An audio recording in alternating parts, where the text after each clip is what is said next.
O texto chama-se Silêncios e Palavras.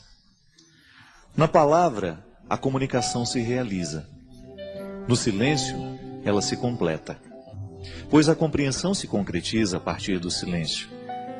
Há poder em ambos e a sabedoria é usar bem esses dois tempos da comunicação. Dentro de uma composição, as pausas são tão importantes quanto os sons. Uma boa orquestra é aquela que executa bem as dinâmicas das pausas e das continuidades. Mesmo no silêncio da pausa, a canção continua. Não diga as coisas com pressa. Mais vale um silêncio certo que uma palavra errada. O poeta mineiro Carlos Drummond de Andrade recomendava aos poetas: convive com os teus poemas antes de escrevê-los. Tem paciência se obscuros, calma se te provocam. Espera que cada um se realize e consuma com seu poder de palavra e seu poder de silêncio.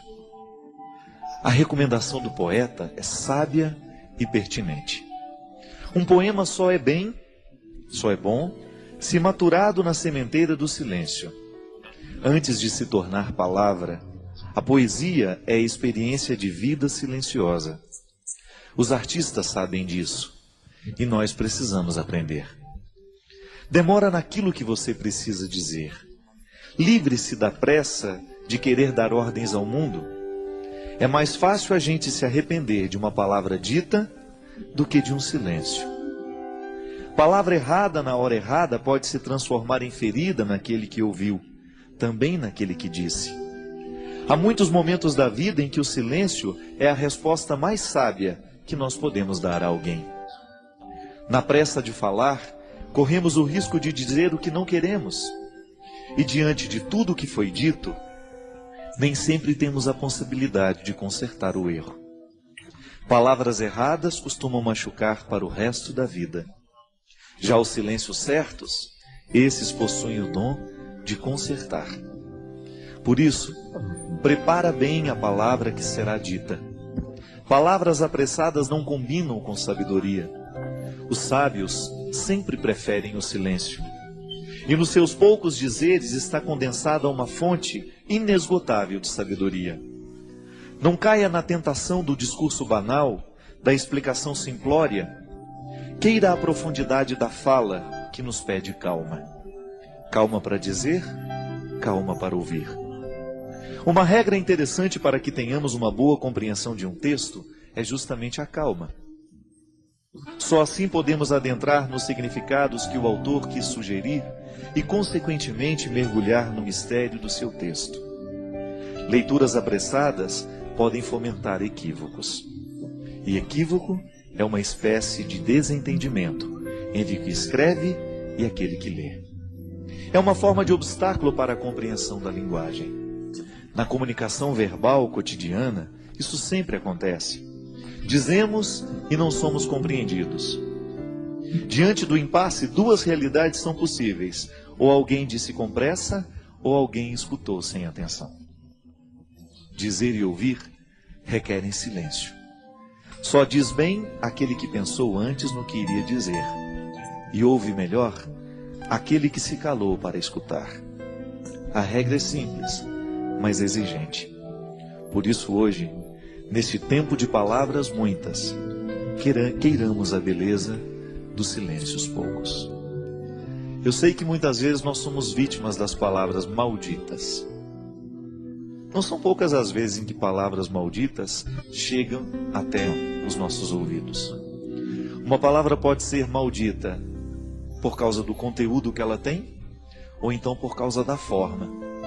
Hoje eu estava lendo um texto, coincidentemente, falando da música das palavras. E o escritor estava dizendo que para cada palavra há uma música diferente que nós podemos colocar nela. De maneira que você pode dizer uma coisa muito dura a alguém, mas você colocar uma música que faça bem ao ouvido de quem escuta. Então a pessoa escuta aquela palavra dura, mas com uma música bonita. Talvez tenha sido isso que Jesus soube fazer o tempo todo. Jesus dizia coisas muito duras, mas a música das palavras de Jesus era extremamente sedutora. Porque ele sabia muito bem que não adiantava dizer as coisas sem musicalidade. Não adianta nada a gente dizer as coisas com braveza. Não. A gente será muito mais bem entendido se a gente buscar uma música suave para colocar a palavra dura. Você experimenta isso na sua vida todos os dias. Quando você precisa dizer alguma coisa de muito sério aos seus filhos, e às vezes você não sabe nem por onde começar porque você tem medo do conteúdo que você vai dizer. O conteúdo é duro, é de exigência.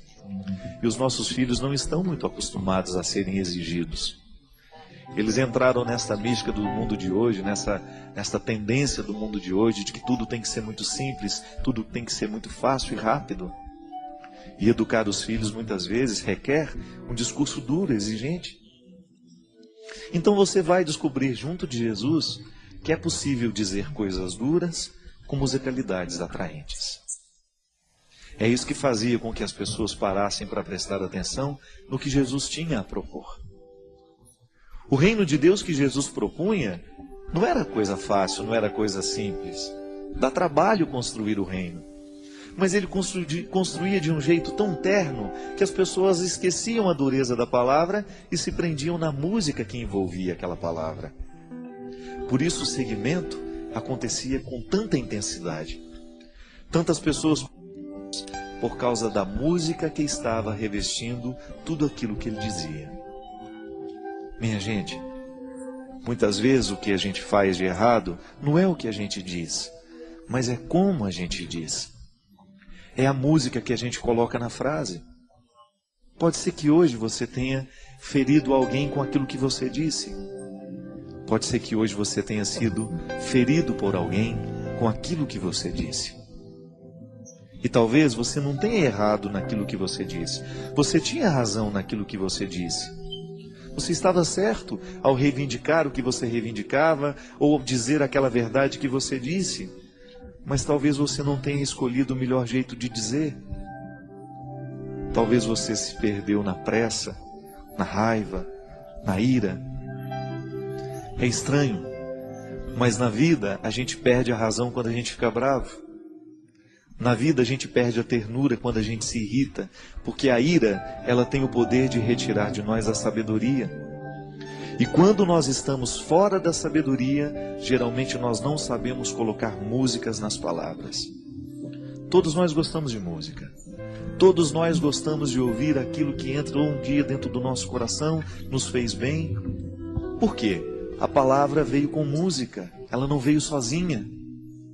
O intérprete colocou naquela palavra uma intenção tão bonita que você de fato acreditou naquilo que ele estava cantando. Uma canção bem interpretada, ela expressa todo o poder de verdade que o compositor quis dar. Mas aquele que interpreta, o bom intérprete, ele faz a canção se tornar ainda mais verdadeira do que quando nasceu da mão do compositor. Porque ele soube colocar a intenção da voz. Eu, quando dava aula na faculdade de teologia, lá na faculdade leoniana, eu sempre dizia para os meus alunos que seriam padres um dia: olha, cuidado para você não ficar com um tom de voz, um jeito de falar igual a todo mundo. Busque a melodia das palavras. Busque o seu jeito de dizer. E que o seu jeito de dizer as verdades evangélicas, que o seu jeito de ensinar o evangelho, a palavra de Jesus, as coisas boas da vida, estejam de acordo com aquilo que você verdadeiramente acredita e identifica neste mundo como ternura. A palavra pode ser dura, mas a música que envolve a palavra não precisa ser. Porque aí você vai ter um poder de convencer muito maior do que se você estivesse usando a palavra dura com uma capa, uma armadura. Não. Todos nós temos medo de armadura, porque ela nos recorda a guerra. E às vezes, ao invés de colocar melodia, música na nossa palavra, a gente coloca armadura.